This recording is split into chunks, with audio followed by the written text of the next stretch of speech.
মাদককে না বলি এ স্লোগানকে সামনে রেখে মুন্সিগঞ্জের সিরাজদি খান উপজেলায় মাদক বিরোধী এক সচেতনতামূলক সভা অনুষ্ঠিত হয়েছে।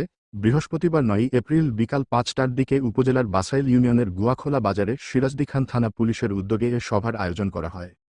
সভায় প্রধান অতিথির বক্তব্যে সিরাজদি খান থানার officer in charge OC Mohammad Abdul Hannan বলেন, মাদকাসক্তি একটি মারাত্মক সামাজিক ব্যাধি যা পরিবার ও সমাজকে ধ্বংসের দিকে ঠেলে দেয়।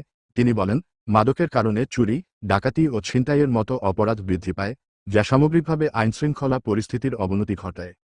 তিনি আরও বলেন, যুব সমাজকে মাদক থেকে দূরে রাখতে এবং একটি সুস্থ ও নিরাপদ সমাজ গড়ে তুলতে সকলকে সম্মিলিতভাবে এগিয়ে আসতে হবে।